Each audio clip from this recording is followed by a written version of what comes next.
Hello, you beautiful people out there. This is Mary with Mary Breuer Photos, and today I wanted to tell you about my super crappy morning. Now, this isn't an invite for emails on how I can be a better mom or a parent. Or a better person. This is just simply a share that I wanted to share with you today, really about how mommy lost her caca. So feel free to turn up the volume, set your device down, listen, relate with me while you continue to multitask and be the best mom you can be today. I share these blogs to educate, relate, appreciate. So let's dig in, shall we? Before I jump into the crazy morning I had today, let me just give you some background. Every winter, my husband leaves for 7 to 10 days out of state to take care of his client. This means I am at home with my 3 kiddos, and I have to mom like crazy. I still manage my full-time business without getting a single moment to poop without an audience. Well, I guess that actually happens when my husband's home too, so let's just be real here for a minute.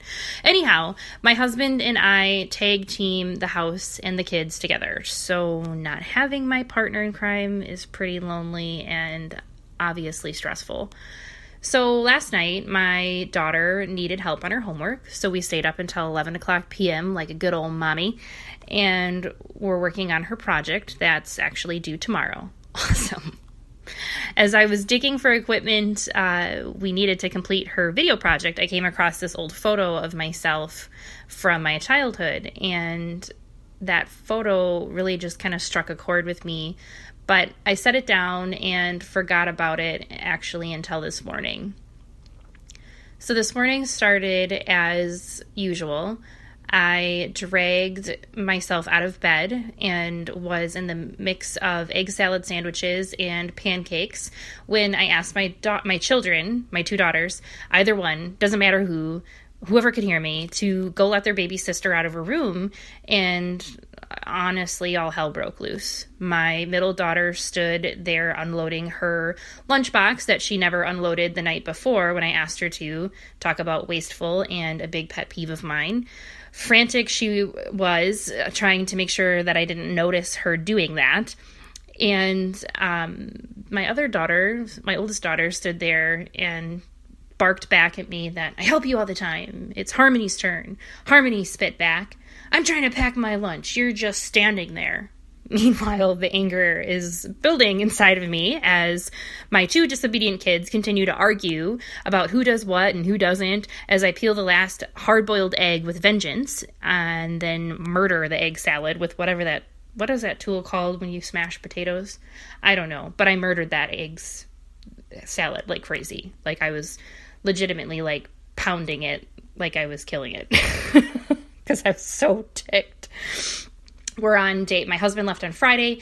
We're on day Friday. So all day Friday, Saturday, Sunday, Monday, Tuesday, we're on day 5.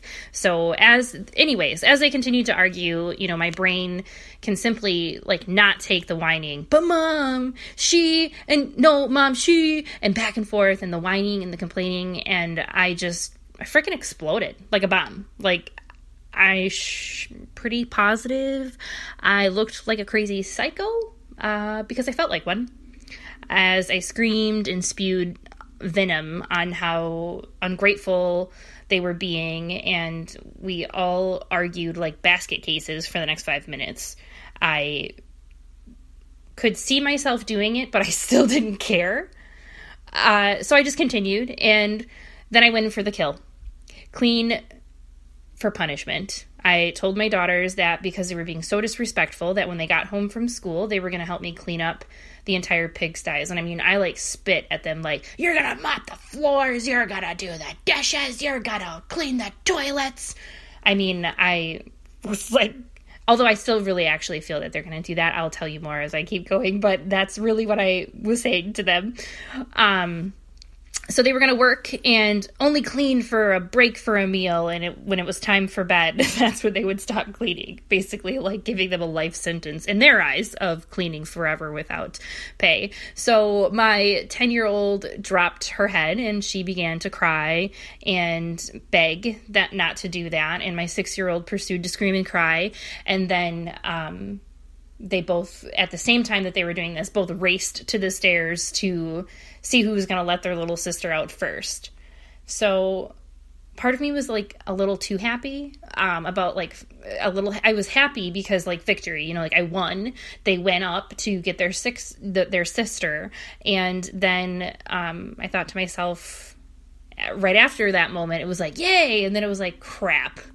Because I thought to myself, but like at what cost? You probably just earned them at least like 3 months in therapy as you threatened them that you would be like this forever if they didn't listen. I think, you know, in my I really do think in my eyes, like, I was like justified for my behavior at the moment, but then thinking back at it, like I just kind of have to laugh because I'm pretty sure my eye was like twitching and like actual spit was flying out of my mouth because I was so angry. And I'm not laughing because, I mean, I'm laughing because I know you guys can relate with this and like how crazy it seems. And if you were a fly on my wall, you'd probably die. And then question like, is she like okay or no? Because that's kind of how I felt this morning. So anyways, in that brief moment, I remembered, you know, my prayer the other day asking God to really help me with patience. And he flashed back me writing those words I had written down in my prayer journal and basically convicted me and said, see here, you asked for patience, Mary. This situation this morning was your test. And how do I say this? You failed. The good news is that you have time to redeem yourself before they go to school. Like that'll happen in like 60 seconds or less. And ouch, right? Like that hurts. But I also knew that I had to fix it. So that's the one nice thing about as you get older, like you make mistakes, but you learn how to fix them better and then hopefully do them less. So at that very moment, I actually walked past that photo I was telling you about earlier of myself as a kid, and I felt like this was the moment that I needed to use to help them understand my why. Like, why is it that I work so hard and, you know, push them kind of to their limits a little bit? And so this is exactly what I said. I said, girls, you know, I need you to imagine a huge sundae. Like so big, it would take you weeks to get through the first layer. Well, that sundae is all the things that mommy and daddy have going on in our lives between work, taking care of you guys and each other. And honestly, a lot of it's really fun and it's really tasty and lovely. And sometimes though, when you get too much of it, it's a little bit like overwhelming and a little bit too much. So if with the sundae that big, you know, you have to have like a partner help you eat it. And so that way it's more enjoyable. So you don't feel like crap after eating it. So it's a lot like that. And like I was saying, it's best enjoyed by those two people so it doesn't get overwhelming. And I said, but right now, mommy's eating that giant sundae by herself. And mommy also has a business that helps provide those sundaes and gives me those sundaes, which I want to keep getting more sundaes because I love sundaes. So really, it's a lot. It's a lot for me to eat by myself. And so when I was yelling at you this morning, I was really more so like asking you for help. And I realized that I should have just been more calm, cool, and collected about that. But I wasn't. But I need you to understand, though, that, you know, some mommies get to be full-time mommies. Some mommies work from home and some mommies work outside of the home. And I know that you guys have felt lately that I'm not giving you enough attention and time, mostly due to the fact that it's just me. And it's really, I mean, really, it's impossible to spit. It's not impossible to spit. That's possible. It's impossible to split yourself into 3 different people. And cater to 3 different people at the same time. So I feel like that's maybe why you guys are having a hard time with listening and doing what I want you to do, because you don't feel very loved right now. And so you're acting out like this. So I just want you to know that I'm calm now and I'm not going to hurt you. And I'm sorry. And I just really hope you can forgive me because I messed up. So they both kind of looked at each other and they were like, yeah, we forgive you. But of course, Harmony was like, I'm still really upset. Like, I can't believe you did. I mean, she takes things, and maybe my oldest Lihanna does too, but it's harder for me to see that in her. So I continued because that picture was there. So I said to them, I also want to talk to you about why I work so hard. You see, this is a photo of Mommy when she was about 7. And I really love how much you guys actually look like me. But I also see in this photo pain. Pain that comes from being in poverty. Some people look at this photo and say, well, you weren't starving. And that's really mean, actually. Don't ever say that to somebody. And I couldn't honestly disagree more. Because you see, girls, I was starving. We couldn't afford fresh veggies and fruit every week.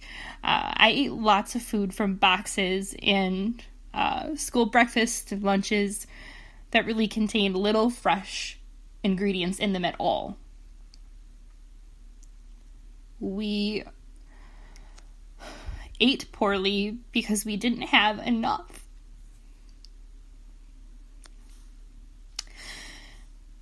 Those boxes were loaded with extra sugar and preservatives, and that food took, the hunger pain away in my tummy, but it never really felt very good. And because my body was given all that stuff at so little, I became overweight and I developed unhealthy eating habits, that I still struggle with right now. So when you see this photo, you guys, I just want you to remember how badly I was made fun of. Kids would... Or not how, I don't want you to remember that. I want you to know that this is what I remember when I look at this photo. But how badly kids really made fun of me and would walk behind me. I can still hear it. Earthquake, earthquake. Look, she just made another crack in the ground. Earthquake, earthquake. Look, she just made another crack in the ground. And they were so mean to me. The tears were pouring down my face just like they are right now because I can't control when I've moved past that. I'm in a different space now, but when I reflect back there, I go back there, and so I try not to dwell too much in the past, but I have to in order to get them to understand where I am today. So I said to them with my heart on the floor, Mommy wants to make sure that her babies always have fruit and veggies. Mommy wants to make sure that you guys never have to worry about where you are going to live and go to school. Mommy wants you to have the opportunity to pursue what you're called to do and do it sooner than I did. Because Mommy didn't have that when she was a child. So the next time you see me working, please be patient. Please look at this photo and know that I'm doing this for you and for your future families. I love it so much that sometimes I work too hard and too much, and if you're feeling unloved or that I'm not giving you enough of my time, please just tell Mommy exactly that. And I'll take a break or move things around so I can enjoy the fruits of my labor, which is all of you. They both stood there a little stunned, maybe like you are right now. It was a lot of information. But I feel like that is one of the best opportunities I've had to teach my daughters and guide them based on my own experience. I was truthful and honest, and I hugged them both tightly, asked for their forgiveness, and said we could work together on cleaning tonight so it gets